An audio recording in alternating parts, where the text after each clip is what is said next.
سکیں, اور وہ آئے. تو یہ وہ چیزیں ہیں جو ایکٹ کر رہا ہے. کووڈ کی وجہ سے تھوڑا سا کام رکا ہے.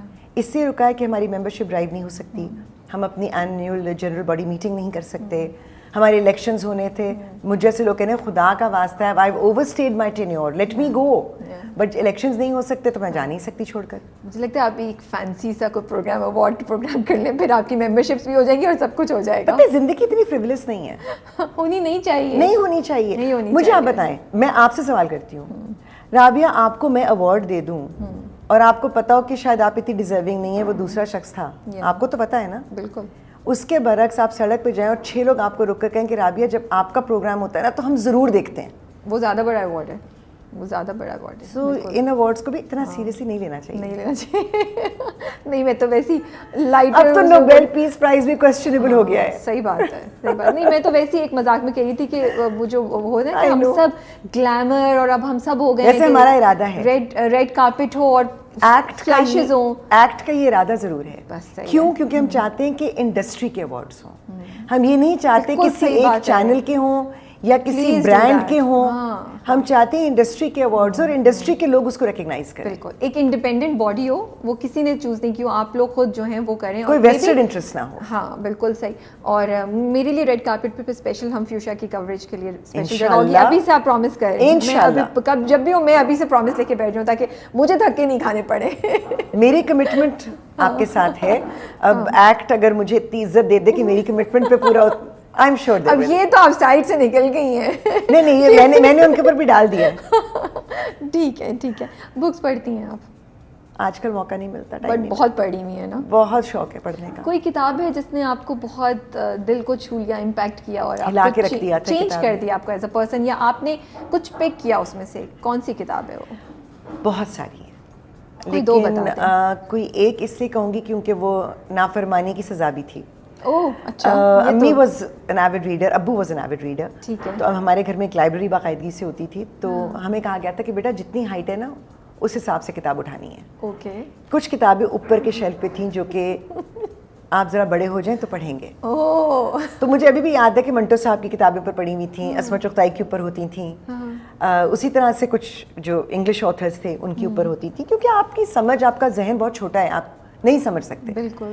تو نیچے ذرا لائٹ ریڈنگ ہوتی تھی. ایک دن میری بہن نے غلطی سے ایک کتاب نیچے رکھ دی جو کہ مجھے پتا تھا کہ یہ اوپر کے شیلف کی کتاب ہے. اچھا. وہ کتاب میں نے پڑھ تو لی, لیکن جب میں نے اس کا پہلا چیپٹر پڑھا تو رابعہ میں اتنا روئی اور میں اتنی ڈر گئی کہ میں امی کے پاس گئی اور میں نے روتے ہوئے کہا کہ امی مجھ سے یہ ہو گیا, میں نے یہ غلطی کر دی, مجھے بہت, میں ڈسٹرب ہو گئی ہوں, میں سو نہیں پا رہی. اور وہ رضیہ بٹ کا ناول تھا بانو. حالانکہ ہماری اردو کی ناولز کو لوگ اتنا سیریسلی نہیں لیتے. بانو کی کہانی وہ کہانی تھی جو جب مجھ سے میرے بہت ہی پیارے دوست اور ڈائریکٹر, دوست پہلے, ہائثم حسین نے ایک پروجیکٹ ڈسکس کیا, اور جیسے اسے مجھے اسٹوری بتانی شروع کی, میں نے کہا یہ تو بانو کی کہانی ہے. اچھا. And he was shocked, he said don't tell me you have read this also. Oh God. I said I have. اور میں وہ اتنا ایک چھاپ لگ گئی میرے ذہن پہ کہ وہ کبھی اتری نہیں اس چیز سے. And that was about the Pakistan movement, about partition, and that was a drama called داستان. I remember. سو بانو نے مجھے بہت بری طرح ہلا کے رکھ دیا. وہ بہت سیریس کتاب ہے, وہ بہت پاورفل کتاب ہے, اس عمر میں پڑھنے والی کتاب نہیں تھی, بالکل نہیں تھی. لیکن کبھی کبھی میں سوچتی ہوں کہ اچھا ہوا میں نے پڑھ لی, کیونکہ اس ایج سے مجھے پاکستان موومنٹ میں ایک انٹرسٹ ہو گیا, دل میں آ گیا کچھ, اس کو سمجھنے کی ضرورت تھی, جو کہ مجھے لگتا تھا کہ میرے پیئرز بڑے آرام سے کہتے ہیں نہ بنتا پاکستان, کیا ضرورت ہے کشمیر کی. مجھے آگ لگ جاتی ہے جب یہ لوگ یہ بات کرتے ہیں کہ آپ سوچ کے سمجھ کے بات کریں نا, آپ کو پتہ ہے نہیں آپ کیا بات کر رہے ہیں. مجھے لوگ کہتے ہیں کہ آپ انڈین فلمس دیکھتی ہیں, آپ انڈین ایکٹرز کو اپریشیٹ کرتی ہیں, اور پھر آپ کشمیر کی بات بھی کرتی ہیں. تو میں کہتی ہوں ہاں اس لیے کیونکہ اگر عرفان خان چل بسے تو he was one of my favourite actors. میں ان کے کرافٹ کو, اس شخص کو برا کیوں کہوں. بالکل صحیح بات ہے. لیکن جو ایک ایوریج انڈین میرا دوست بھی ہو سکتا ہے, ایک اچھا انسان بھی ہو سکتا ہے, اچھا انسان ہونا ضروری ہے, لیکن ایک اسٹیٹ اسپانسرڈ ٹیررزم چاہے وہ انڈیا میں ہو یا پاکستان میں ہو, میں اس کو سپورٹ تو نہیں کروں گی. نو وے, کہیں بھی ہو terrorism, nobody we would not support. So it's not a question of Pakistan India, it's a question about humanity, انسانیت. بالکل. تو آئی تھنک ہمیں اپنی ہسٹری سمجھنے کی بہت شدید ضرورت ہے, اور وہ بہت کم ہو گئی ہے مجھے لگتا ہے آج کل کے زمانے میں. جب ہم لوگ بڑھ رہے تھے, جب ہم لوگ پڑھ رہے تھے تب بڑا ہم نے پڑھا you know independence movement everything. مجھے آج کل کی جنریشن میں تھوڑا کم نظر آتی ہے وہ چیز, وہ کنیکشن ہی نظر آتا مجھے. جیو ہنا کے ساتھ میں ہم آخر میں ایک چیز کرتے تھے. اچھا. ہم ہر ایشو کے اوپر جو بات کرتے تھے اس کے لیے ہم ایک رول ماڈل بھی لے کر آتے تھے, جو کہ زندہ جیتا جاگتا رول ماڈل اس چیز سے بات کر سکتا ہے. جی. اور اس کے ساتھ ساتھ ہم اپنے ہیروز میں سے کسی کو اٹھاتے تھے, اس کے بارے میں بتاتے تھے. So at least if nothing else, شاید وہ اسٹرائک کر جائے, شاید آپ کے اندر وہ شعلہ ہی بھڑک جائے کہ اس کے بارے میں اور جاننا چاہیے. بالکل صحیح. تو maybe Rabia can do it on her show. Okay, یہ اچھا ہے. لیکن مفت مشورہ بھی دے رہی ہوں, کاپی رائٹ کی بات بھی نہیں کر رہی.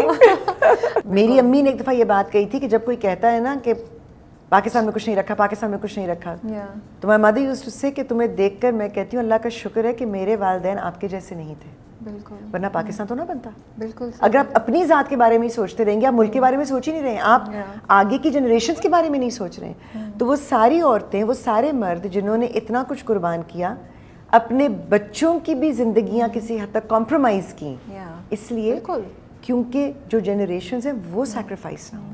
اور مجھے یہ بھی لگتا ہے نا کہ جب کوئی چیز ہوتی ہے نا تو گیپ ہوتا ہے تو وہ چیز ہوتی ہے. بالکل. تو کوئی ضرورت تو تھی, کوئی گیپ تو تھا اس زمانے میں, جس کی ورنہ اتنی بڑی چیز کیسے ہو سکتی ہے. ہمارے ڈراموں میں دیکھ لینا, کوئی گیپ ہوتا ہے تو ایک دوسری خاتون بیچ میں آ جاتی ہیں, وہ تیسرا ٹائر ضرور آتا ہے. میں کہنا نہیں چاہ رہی تھی, میں نے کہا رابعہ پھر مت ٹونٹ کرو, مت طنز کرو.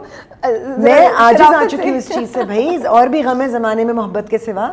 صحیح بات. اب یہ بھی اگر آپ کسی کو سنائیں تو وہ لوگ سمجھتے ہیں کہ آپ ایک رومانٹک پوئٹری سنا رہے ہیں. یہ ایکچولی از اباؤٹ پیلسٹائن. آپ کو پتہ ہے اچھا, فیض احمد فیض نے یہ نظم جو لکھی ہے, اور یہ نظم ہے, یہ غزل نہیں ہے, یہ نظم جو انہوں نے لکھی ہے, مجھ سے پہلی سی محبت میرے محبوب نہ مانگ, یہ عشقیہ شاعری نہیں ہے. یہ فلسطین کے اس ایشو کے بارے میں ہے جس میں وہ یہ کہہ رہے ہیں کہ خدا کا واسطہ ہے, جب آپ عشق کی بات کرتے ہیں تو مجھے خاک میں لتھڑے ہوئے, خون میں نہائے ہوئے لوگ نظر آتے ہیں. آپ کس عشق کی بات کر رہے ہیں؟ مجھے ایکچولی نہیں معلوم تھا. آپ نے تو میرا پورا پرسپیکٹو ہی چینج کر دیا. اب آپ سنیے گا, اب آپ کو کچھ اور ملے گا. نصیر ترابی صاحب نے ہم سفر کا جو ٹائٹل سانگ ہے OST ہے, وہ ہم سفر تھا. وہ بھی لوگ کہتے تھے کہ ہائے عشقیہ شاعری, وہ انہوں نے فال آف ڈھاکہ پہ لکھا تھا. میرا دل چاہ رہا ہے میں باقی سارے سوال چھوڑ دوں, میں یہی باتیں پوچھتی رہوں because this is so interesting. اب آپ جب وہ سنیں گی تو آپ سوچیے گا کہ ایسٹ پاکستان ختم ہو رہا تھا اور بنگلہ دیش بن رہا تھا, بہت ہی سیڈ, اور یہ ویسٹ پاکستانی ایسٹ پاکستان کے بارے میں سوچ رہا ہے. اب آپ جب سنیں گی آپ کو سمجھ آئے گا. صحیح بات ہے. آپ نے تو بالکل ہی پرسپیکٹو میرا واقعی چینج کرتے ہیں. آئی ایم شیور جو لوگ دیکھ رہے ہیں ان کا بھی یہی حال ہوگا. اور بڑی ضرورت ہے کبھی کبھی سوچنا چاہیے ان چیزوں کے بارے میں. کبھی کبھی نہیں, زیادہ زیادہ سوچنا چاہیے. میں نے یہ بھی زیادہ ڈیمانڈ کر رہی ہیں, آپ کبھی کبھی سوچ لیں تو صحیح ہے. بٹ مجھے یہ بتائیں, میرا اس چیز سے اب ہم اس ٹاپک پہ بات کر رہے ہیں تو میں کرتی ہوں. آپ کے پیرنٹس پارٹیشن انہوں نے دیکھی اور سب بات, کوئی انہوں نے واقعہ سنایا, کوئی بات انہوں نے کی, کوئی چیز ہے جو آپ کے دل میں آج تک رہ گئی ہے اس سے ریلیٹڈ, کچھ بھی ان کا کوئی ایکسپیرئنس؟ ایک واقعہ ہو تو میں سناؤں. اچھا. میں بہت خوش قسمت ہوں, بہت کم لوگوں کو یہ موقع ملتا ہے. میں نے پارٹیشن پہ ایک پوری سیریز کی تھی. آئی تھنک میں نے اس کی ایک ویڈیو دیکھی ہے. آپ نے ایک صاحب سے, آپ نے وائٹ کپڑے پہنے ہوئے اور ایک صاحب سے آپ بات کر رہی ہیں, اور آپ نے ان سے میں نے پوچھا بھی اس میں 6 پروگرامز کیے تھے جس میں میں نے ایسے لوگوں کو انٹرویو کیا تھا جنہوں نے پارٹیشن ایکسپیرینس کیا ہے. یہ خیال ہی مجھے تب آیا تھا جب میں ایک دن اپنی امی سے باتیں کر رہی تھی, اور مجھے لگا کہ جو باتیں امی مجھے بتاتی ہیں کتابوں میں نہیں ہوتی, کتابوں میں جھوٹ ہے, ہسٹری کو ری رائٹ کیا گیا ہے. یہ میں آپ کو ایک چھوٹی سی بات بتا دوں جو مجھے ایز اے فیکٹ میری امی ابو دونوں نے بتائی تھی. پاکستان بننے کے وقت ایسا کوئی نعرہ نہیں تھا جو کہ آج کہتے ہیں کہ پاکستان کا مطلب کیا, لا الہ الا اللہ. اچھا, ایسا کوئی نعرہ نہیں. یہ 80s میں کوائن ہوا اور اس کو جوڑا گیا ہے پارٹیشن سے, یا میں کہوں گی آزادی سے. آزادی از دا اپروپریٹ ورڈ فار اس. لیکن یہ باتیں کرتے کرتے مجھے احساس ہوا کہ بہت جھوٹ ہے. سچی بات تو اورل ہسٹری میں ہے. ان انٹرویوز میں ایک انٹرویو میری امی کا تھا کیونکہ وہ کشمیر سے آئیں. کشمیر سے مجھے کم ایسے لوگ مل رہے تھے. میری امی کیونکہ سری نگر سے آئی تھیں اور میرے نانا کیونکہ خود بھی مسلم لیگ میں تھے, تو امی کی انڈرسٹینڈنگ بہت الگ سی تھی. تو میں نے امی کا انٹرویو کیا تھا, وہ آپ کو انٹرنیٹ پہ مل جائے گا, میں آپ کو لنک بھی بھیج دوں گی. اسٹوری آف پاکستان کے نام سے وہ موجود ہے, پاکستان کی کہانی کشمیر کی زبانی. اوکے, وہ آپ کو ضرور مل جائے گا. وہ بہت لوگوں نے اپلوڈ کیا ہے اور بہت لوگ مجھے کہتے ہیں کہ ہم نے ریکارڈ کر کے اپنے بچوں کے لیے رکھا ہے, کیونکہ اس میں وہ سارے ایکسپیرینسز ہیں قائد اعظم اور پاکستان موومنٹ سے لے کر آج تک, جو کہ ہماری تو ہسٹری کی کتاب ختم ہی ہو جاتی ہے نا, پتہ ہی نہیں چلتا کہ 60s 70s 80s میں کیا ہوا. صحیح بات ہے. سو وہ چیزیں بہت کچھ ہیں شیئر کرنے کے لیے, دریا کو کوزیں بند نہیں کر سکتی. تو آپ کے پیرنٹس نے قائد اعظم کے ساتھ کام کیا ہے, ملے ہوئے ہیں؟ میرے والد علی گڑھ میں تھے. اچھا. اور وہ یہ سناتے تھے کہ جب قائد اعظم وہاں آئے تھے تو علی گڑھ بڑا مشہور تھا نا, بڑے شرارتی, انٹیلیجنٹ لوگ ہمیشہ شرارتی ہوتے ہیں. تو وہاں کے اسٹوڈنٹس تو مشہور تھے کہ کوئی آتا ہے وہ تو اس کو ٹکنے نہیں دیتے, بات ہی نہیں کرنے دیتے. اچھا. ہاں. Quaid Azam spoke for 4 hours. اوہ واو, ماشاء اللہ. اور ابو کہتے ہیں خاموشی تھی, اور بات وہ انگریزی میں کرتے تھے, ان کو اردو نہیں آتی تھی. تو وہ مجھے یاد ہے, ابو کہنے لگے کہ ہمارے وہاں پہ جیسے وہ صفائی کرنے والے کچھ لوگ تھے, تو وہ بابا جی تھے جو پنجابی بولتے تھے, تو وہ بیٹھے ہوئے 4 گھنٹے یوں کر کے نا وہ سن رہے ہیں. تو ابو کہتے ہیں ہم نے ان کو چھیڑتے ہوئے کہا کہ بابا جی کیا سن رہے ہو, سمجھ بھی آ رہی ہے؟ تو انہوں نے پنجابی میں کہا پتر پتہ نہیں کی کہندا ہے, پر جو بھی کہندا ہے واہ واہ کہندا ہے. واہ, وہ بات تھی, ان کے دل کو لگ رہی تھی ان کی باتیں. تو my father was very active, کیونکہ وہ ان اسٹوڈنٹس میں سے تھے جنہوں نے اپنا 1 سال وقف کیا تھا پاکستان موومنٹ کی کیمپیننگ کے لیے. کیونکہ ٹی وی تو نہیں تھا نا, انٹرنیٹ بھی نہیں تھا, کیمپیننگ کیسے کرتے, تو گھر گھر جانا تھا. So from Bihar to Kashmir یہ اسٹوڈنٹس انہوں نے ٹریول کیا تھا, اور پھر پاکستان فوج جوائن کی, تو بہت پیشنیٹ تھے پاکستان کے بارے میں.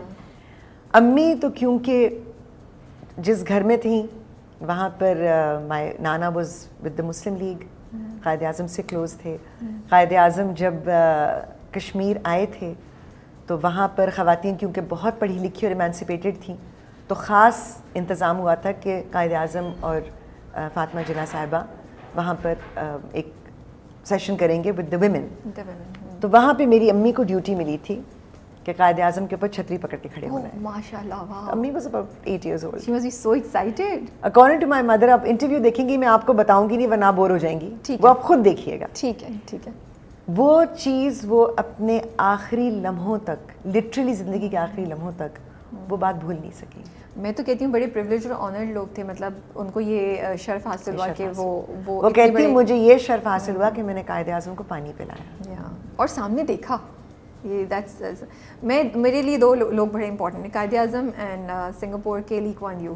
ان کے بھی آپ اگر جدوجہد دیکھیں اور ورڈس, مطلب ان لوگوں کی 2, جب بھی مجھے لگتا ہے نا میں ڈاؤن ہوں, میں جا کے ان کے اقوال پڑھتی ہوں, اینڈ دے ریئلی میک آپ کا پرسپیکٹیو چینج کر دیتے ہیں. اور انسان تھے, فرشتے نہیں تھے, بٹ ان کی جو پاور اور جو ایفرٹ اور جو ڈٹرمنیشن ہے نا, آئی تھنک وہ بڑی انسپائرنگ. سب سے بڑی بات ہے کہ ان کے پرنسپلس تھے, چاہے آپ انہیں کہیں جی ریجڈ تھے, ہاں ایگزیکٹلی, لیکن وہ ان پرنسپلس پہ کھڑے تھے اور اس سے ٹس سے مس نہیں ہوتے تھے. اور یہی وجہ ہے کہ انہوں نے وہ چیز کر دکھائی جو کہ دنیا میں آپ اگر ویسے دیکھیں تو پاکستان کا بننا کسی معجزے سے کم نہیں ہے. اور بلڈ لیس, خون خرابہ بعد میں کروایا گیا تھا, وہ تو اور کروایا گیا ہے جب ٹرینیں آنا شروع ہوئی, اور تب وہ بھی بڑی سیڈ کہانی ہے, بانوں کی کہانی. ہاں, میں وہ ناول پڑھتے ہوئے بہت روئی تھی. میں نے داستان بہت کم دیکھا تھا, لیکن ناول میں نے پڑھا ہے اور میں ہچکیوں سے رو رہی تھی جب میں وہ پڑھ رہی. پتہ ہے میں کیوں یہ کتابیں پڑھتی ہوں, مجھے ہمیشہ لگتا ہے کہ فلم اور ڈرامے جو ہے نا انصاف نہیں کرتے, لیکن داستان وہ ڈرامہ ہے جس نے کتاب کے ساتھ پورا انصاف کیا. یہ بات بھی صحیح کہہ رہی ہے. ہاں یہ کہہ رہی ہے. چلیں ایکٹنگ کی طرف دوبارہ واپس تھوڑا سفر کرتے ہیں ہم. مصطفیٰ, ایکٹنگ کا چسکا بھی وہیں سے آیا تھا. مجھے آوازیں بہت اچھی لگتی تھیں نا. اچھا, کس کی؟ شفیع محمد صاحب, راحت کاظمی صاحب. راحت صاحب کو ایک تو سائرہ جی کو فون کیا تھا, راحت صاحب نے فون اٹھایا تھی, بولا نہیں جا رہا تھا.